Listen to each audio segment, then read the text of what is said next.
Hello friends, welcome in our YouTube channel GATE crackers. आज से हम स्टार्ट करने वाले हैं डिस्क्रीट मैथमेटिक्स। उसका फर्स्ट चैप्टर है set theory. This subject is very helpful in your GATE examination and university examination, also helpful in other competitive exam. This subject is most important because ये subject आपके engineering के दूसरे subject के ऊपर भी depend है। ठीक है, तो ये सब्जेक्ट अगर आपको समझ में आ गया तो आपके दूसरे सब्जेक्ट भी इजी हो जाएंगे। एंड ये सब्जेक्ट हमने पहले ही बात किया कि सिर्फ कंप्यूटर इंजीनियर के स्टूडेंट्स के लिए ही है। ठीक है, तो आप ध्यान से देखना, हर एक वीडियोस देखना, क्योंकि ये सब्जेक्ट इजी है बट इसके अंदर बहुत छोटे छोटे पॉइंट्स है, वो आपको कंफ्यूज कर देंगे। इसीलिए ये वीडियोस आप हर एक एंड तक देखना। ठीक है, and if you have any query, any doubt, then please comment. ठीक है, and like and share this video. So first of all will start set theory. तो सेट थ्योरी में the definition of set, what is set? तो set is a collection of well defined and distinct object.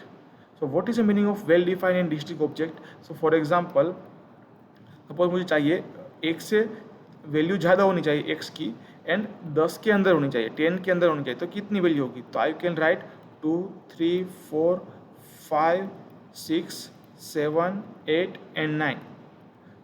तो x की value क्या होगी? तो x is equal to 2 to 9। वो x से ज़्यादा है एंड 10 से कम है, तो इसको बोलते हैं वेल डिफाइंड। इट मीन्स ये वेल स्ट्रक्चर्ड है। ठीक है, तो उसको बोलते हैं well defined and distinct object. Distinct object का मतलब क्या है कि वो हर एक वैल्यू क्या होनी चाहिए? अलग अलग होनी चाहिए, डिफरेंट होनी चाहिए। It means we can not write here कि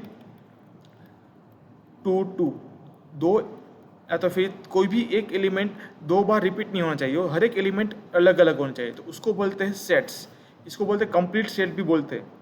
ठीक है, तो it is called set. Set is a collection of well defined and distinct object. ठीक है, देन नेक्स्ट पॉइंट क्या है? तो set is a usually denoted by a capital letter like A B C D. It means वो set को कैसे define करते हैं? तो कैपिटल लेटर से हम डिफाइन कर सकते हैं।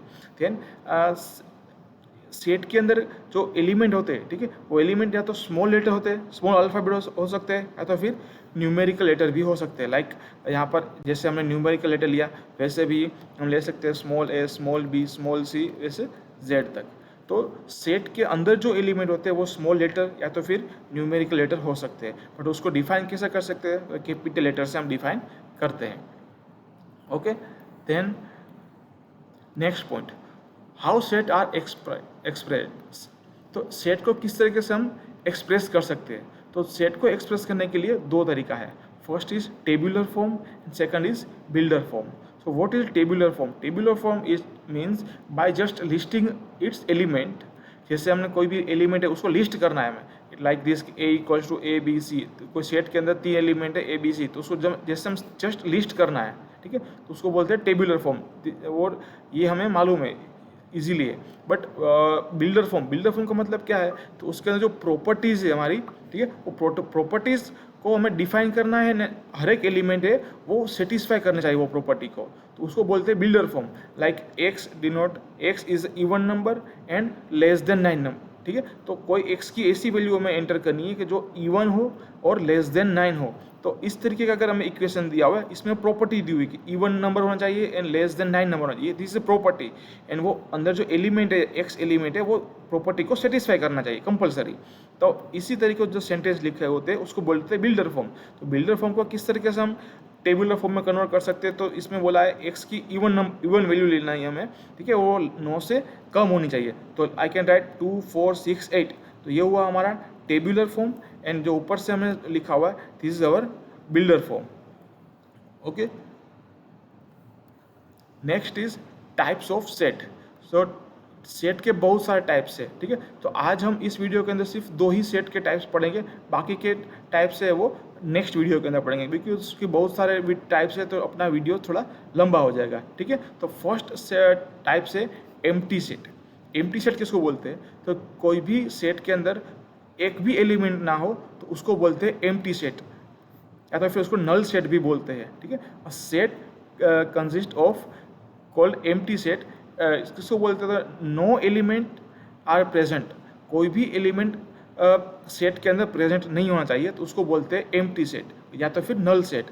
उसको डिनोट कर सकते हैं हम 5 या तो फिर एम्प्टी कर्ली ब्रैकेट से। ठीक है। तो उसके कुछ एग्जाम्पल्स है, तो हम देखेंगे कि ये एम्प्टी सेट है कि नहीं, ठीक है। तो ये हमने ये कुछ बिल्डर फॉर्म में लिया हुआ है एंड कुछ टेबुलर फॉर्म के अंदर लिया हुआ है। तो first is a builder form, ठीक है। तो x belongs to n, it means n is number, ठीक है। तो 2 less than x less than 3, तो 2 की वैल्यू क्या होनी चाहिए, x की वैल्यू सॉरी क्या होनी चाहिए, 2 से ज़्यादा होनी चाहिए, 3 से कम होनी चाहिए। But x belongs to n, it means यहाँ पर हम 2.5 या तो फिर 2.2 पॉइंट में नहीं ले सकते, सिर्फ 2, 3, 4 इस तरीके से ले सकते हैं। तो 2 और 3 के बीच में कोई x की वैल्यू हो सकती है नहीं, इट मीन्स ये क्या हुआ हमारा empty set, this is our empty set. Next is x square equals to 4 and x is a odd number. तो अगर ओड नंबर इट मीन्स क्या 1, 3, 5 अप टू, ठीक है। तो x में ऐसी कौन सी वैल्यू रखेंगे जो यहाँ पर उसका स्क्वायर करने के बाद हमें वैल्यू 4 मिले। तो अगर हम x की वैल्यू 1 लेते हैं तो क्या होगा 1, 3 लेंगे तो क्या उसका वैल्यू क्या होगा 3 स्क्वायर इक्वल्स टू 9। तो ये कभी भी सेटिस्फाई नहीं करेगा, तो ये भी क्या होगा हमारा empty set.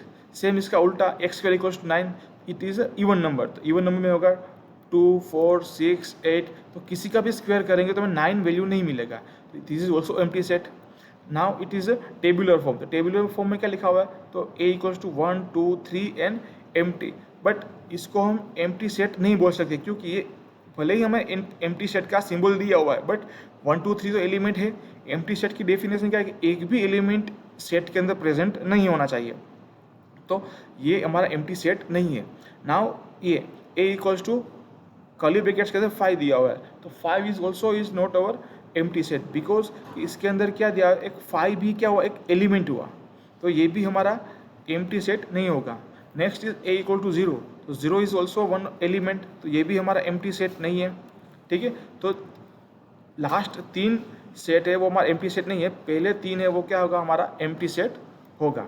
Okay, next is universal set. Universal set का मतलब क्या हुआ कि it is a collection of all elements, it is a collection of all elements in a particular application or context। it means कि हमें कोई एक ऐसा एक सेट लेना है जो दूसरे सेट है वो सब सेट हो उसके, या तो फिर उसके एलिमेंट एक यूनिवर्सल सेट के अंदर आते हो, लाइक दिस। फॉर एग्जांपल एक मैंने यूनिवर्सल सेट लिया हुआ u, उसको डिनोट करते हैं u से, u is equals to I can write 1, 2, 3, 4, 5, 6, 7, 8, 9 and 10, and I will take a is equals to 1, 2, 3 and 4, and b is equals to I can write 3, 4, 5, 6 and 7। तो a और b क्या हुआ हमारा, a is a subset of u and b is a subset of u and u is a universal set। Universal set का मतलब क्या है कि कोई सबसेट होता है, वो कोई दूसरे सेट होता है, वो यूनिवर्सल सेट का क्या होता है सबसेट होना चाहिए, उसके हर एक एलिमेंट ये यूनिवर्सल सेट के अंदर आने चाहिए। तो जो भी ऐसा सेट होता है जिसके दूसरे सभी एलिमेंट वही सेट के अंदर आते हैं, तो उसको बोलते हैं हम यूनिवर्सल सेट। ओके, सो आज यहाँ पर हम अपना स्टॉप करते हैं, नेक्स्ट वीडियो में हम आगे पढ़ेंगे। Thank you.